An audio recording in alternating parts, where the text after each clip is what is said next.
RGPV exam portal में यदि आपको ऑफलाइन एग्ज़ाम के लिए अपनी कॉपी अपलोड करनी है तो सबसे पहले आपको poly.rgpexam.in वेबसाइट को ओपन करना होगा, जैसे ये मैंने किया हुआ है।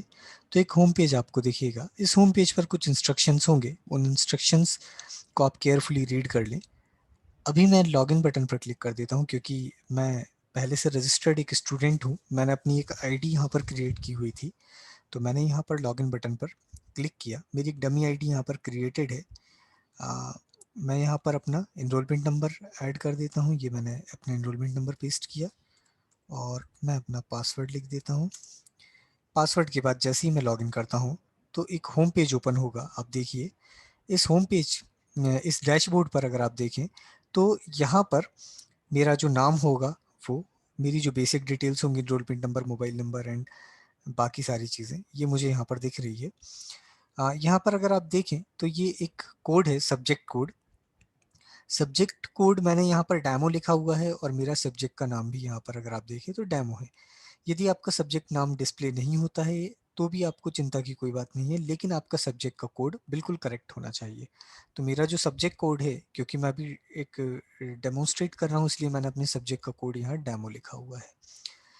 क्योंकि आज मेरा जो एग्ज़ाम है वो शेड्यूल्ड है, इसलिए मुझे यहाँ पर एग्ज़ाम मुझे अवेलेबल बता रहा है और स्टार्ट का जो बटन है स्टार्ट एग्ज़ाम का, ये मुझे इनेबल बता रहा है कि ये इनेबल है। अगर आपका एग्ज़ाम हो चुका है तो ये बटन आपको डिसेबल दिखेगा, इनेबल नहीं दिखेगा। तो अगर इस पेज की बात करें, इस डैशबोर्ड की बात करें, तो यहाँ पर बहुत ज़्यादा ऑप्शंस ही नहीं है। सिर्फ मुझे, अगर आप देखें तो या तो मैं यहाँ पर लॉग आउट कर सकता हूँ या तो मैं मेरा एग्ज़ाम स्टार्ट कर सकता हूँ। तो अब मैं अपना एग्ज़ाम स्टार्ट करता हूँ।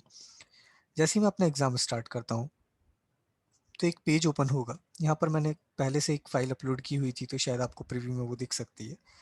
यहाँ पर आप देखें तो दो सेक्शन है। अपलोड कॉपी फॉर डेमो, मतलब इस पेपर कोड के लिए मुझे कॉपी अपलोड करनी है। एक तो ये सेक्शन हो गया, और एक नीचे अगर हम स्क्रॉल डाउन करें तो और का मतलब है या तो ये या तो ये। तो और में लिखा हुआ है कि choose centre for copy submission if unable to upload copy. यदि आप कॉपी किसी भी वजह से अपलोड नहीं कर पाते हैं तो आप इस ऑप्शन में आएंगे। लेकिन आपको ध्यान रखना है, यदि आपके कॉलेज ने या आपकी यूनिवर्सिटी ने आपको इंस्ट्रक्शंस नहीं दिए हैं कि आप कॉपी किसी सेंटर पर दे सकते हैं, तो आपको इस ऑप्शन का यूज़ नहीं करना है। ये आप बिल्कुल ध्यान रखिएगा। इस ऑप्शन का यूज़ आप तभी करेंगे जब आपको इंस्ट्रक्शंस दिए हों आपके कॉलेज या यूनिवर्सिटी के द्वारा कि आप इस ऑप्शन को यूज़ कर सकते हैं, वरना आपको सिर्फ कॉपी अपलोड ही करना होगा। अब मैं सबसे पहले कॉपी अपलोड ऑप्शन पर आ जाता हूँ। तो यहाँ देखें, डाउनलोड क्वेश्चन पेपर एक बटन दिख रहा है। ये जो बटन है इसका मतलब है आप अपना क्वेश्चन पेपर यहाँ से डाउनलोड कर सकते हैं। लेकिन कुछ लोगों को यदि ये बटन नहीं दिखता है तो इसका मतलब है कि आपको पहले से ही इंस्ट्रक्शंस दिए होंगे कि आपको दूसरे पोर्टल से अपने क्वेश्चन पेपर डाउनलोड करना है।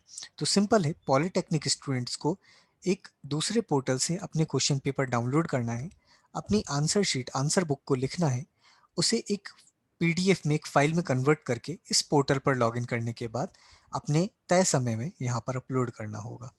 ठीक है। यदि आपको कॉलेज ने इंस्ट्रक्शन दिए हैं तब तो आप अपने सेंटर्स पर अपनी कॉपी सबमिट कर सकते हैं, यदि आप इस पोर्टल पर अपलोड नहीं कर पा रहे हैं तो। लेकिन अगर कॉलेज और यूनिवर्सिटी ने आपको कोई इंस्ट्रक्शन नहीं दिए हैं तो आप इस ऑप्शन का यूज़ नहीं कर सकते हैं, ये मान्य नहीं होगा। मैं ऊपर आ जाता हूँ। क्योंकि मैं ऐसा मानता हूँ कि मैंने एक कॉपी अपनी लिखी हुई थी और मुझे उसे अपलोड करना है, तो अपलोड आंसर शीट नाम के बटन पर मैं क्लिक करता हूँ। मेरे पास पहले से एक फ़ाइल बनी हुई है। मैं एक फ़ाइल को चूज़ कर लेता हूँ और इसे सबमिट कर देता हूँ। जैसे ही मैं सबमिट करता हूँ तो ये देखिए बैकग्राउंड में मेरी फ़ाइल यहाँ पर अपलोड हो गई है। अगर मेरी फ़ाइल सक्सेसफुली अपलोड हो जाती है तो मुझे यहाँ एक मैसेज दिखिएगा, कॉपी सक्सेसफुली सबमिटेड। मेरी कॉपी सक्सेसफुली सबमिट हो चुकी है। और अब आप अगर देखें तो प्रीव्यू में, ये प्रीव्यू का जो है, यहाँ पर जो मेरी फ़ाइल थी वो उसका एक प्रीव्यू भी मुझे दिखा रहा है। यदि मैं चाहूँ तो मैं इस फाइल को चेंज भी कर सकता हूँ। मैं अपलोड आंसर शीट, मुझे लगता है इस फाइल में कोई प्रॉब्लम थी तो मैं दूसरी फाइल को अपलोड कर सकता हूँ। सबमिट कर देते हैं हम। ये फिर से प्रोसेस होगी और अगर ये सक्सेसफुली अपलोड हो जाएगी तो यहाँ पर मुझे कॉपी सक्सेसफुली अपलोडेड एक मैसेज दिखेगा, ये आ गया। और अब मेरा जो प्रीव्यू होगा वो ऑटोमेटिकली मेरा जो पुरानी फाइल थी उसके अकॉर्डिंग रिप्लेस हो जाएगा। अगर आपको यहाँ पर मिसिंग पीडीएफ फाइल आपको दिखता है तो इसका मतलब ये नहीं है कि आपकी फाइल अपलोड नहीं हुई है। यदि कॉपी सक्सेसफुली अपलोडेड आ चुका है दैट मीन्स आपकी फाइल अपलोड हो चुकी है। लेकिन फिर भी अगर आपको कोई डाउट हो तो आप फिर से अपनी फाइल को अपलोड कर सकते हैं। ये मैंने अपलोड की अपनी कॉपी, मैं अलग अलग फॉर्मेट्स में अलग अलग कॉपीज़ के साथ यहाँ पर मैंने रखी हुई हैं फाइल्स को, ताकि हर तरीके के कॉम्बिनेशंस आपको मैं बता पाऊँ। ठीक, तो आप अपनी फाइल को अपलोड कर दीजिएगा। एक चीज़ आपको याद रखनी है, जब भी आप अपनी फाइल, जो भी आपकी फाइल होगी उसका जो फॉर्मेट होगा वो एक्सटेंशन होना चाहिए हमेशा पीडीएफ फाइल। देखिए मैंने नई फाइल अपलोड की तो ये मेरी फाइल अपलोड हो चुकी है और ये मुझे बता रहा है, ये देखिए अलग अलग पेजेस में, कि आपकी फाइल सक्सेसफुली अपलोड हो चुकी है और इतने पेजेस आपने अपलोड किए हुए हैं। ये देखिए, है ना। किसी भी वजह से यदि आपकी फाइल अपलोड नहीं हो पाती है, फॉर एग्जांपल किसी भी वजह से आपको यहाँ पर जैसे लास्ट मैंने बताया था नहीं दिखती है, तो आप डाउनलोड एंड प्रीव्यू बटन की हेल्प तब ले सकते हैं। लेकिन ये हेल्प आपको तभी लेनी है जब आपकी फाइल यहाँ पर नहीं दिख रही है ना। वरना आप एक बार फिर से अपनी अपलोड कर सकते हैं फाइल को। लेकिन आप ये समझिएगा, मैंने 3 बार फाइल अपलोड की तो जो लास्ट फाइल होगी वही यहाँ पर मान्य होगी, वही आपकी लास्ट रिकॉर्ड कहलाएगा। इसके पहले यदि आपने जो भी फाइल की है वो ऑटोमेटिकली हम डिस्कार्ड कर देंगे। जो लास्ट फाइल अपलोड की है हम उसको उसे ही यहाँ पर एक्सेप्ट करेंगे। अब अगर आप देखें तो ये जो फाइल है अपलोड मैंने की है, इसमें इसका जो नाम होगा उसका भी आपको पैटर्न समझना होगा कि आप इस फाइल को किसी भी नाम से नहीं रख सकते हैं। आपको इस फाइल का नाम में कोई भी स्पेशल कैरेक्टर यूज़ नहीं करना है। जैसे मैं आपको बताऊं, ये मैं आपको एक तरीका बता देता हूं, बड़ा सिंपल तरीका है कि ये आपका हो गया एनरोलमेंट नंबर जो कि यूनिक एंटिटी है, और अंडर स्कोर, डैश नहीं है, ये डैश मैंने नहीं लगाया है, अगर आप देखें अंडर स्कोर है ये। अंडर स्कोर मैंने अपना पेपर कोड दे दिया, फॉर एग्जांपल पेपर कोड मेरा होगा 6443, तो मैंने यहाँ पर अपना पेपर कोड दे दिया। या अगर आप चाहें तो पेपर का टाइटल भी दे सकते हैं, लेकिन आपको ध्यान रखना होगा स्पेसेस। अगर मान के चलिए आपका कंप्यूटर साइंस या फिर आपका आ, एक जो सब्जेक्ट है उसका नाम है सी लैंग्वेज, तो आप सी लैंग्वेज ऐसे ना लिखें स्पेस के साथ, आप अंडरस्कोर की हेल्प लें हमेशा, है ना, अंडरस्कोर की हेल्प लें। आपको किसी भी प्रकार का स्पेशल कैरेक्टर जैसे ये ब्रेसेस या किसी भी टाइप का स्पेशल कैरेक्टर यूज नहीं करना है। डॉट पीडीएफ आपकी फाइल होनी चाहिए, डॉक फाइल हम एक्सेप्ट नहीं करेंगे। आपकी जो फाइल होगी वो पीडीएफ फाइल होनी चाहिए, और इसकी फाइल की जो साइज है वो लगभग 30 MB से कम होना चाहिए, या तो 30 MB हो या 30 से कम हो। ये आपको ध्यान रखना होगा। 30 MB से ज़्यादा की अगर फाइल है तो आप यहाँ पर अपलोड नहीं कर सकते हैं, पहली चीज़। दूसरी बात कि जैसे ही आपने देखा होगा मैंने अपलोड की थी फाइल, तो ये तुरंत अपलोड हो गई थी और तुरंत मुझे इस प्रीव्यू में दिखी थी।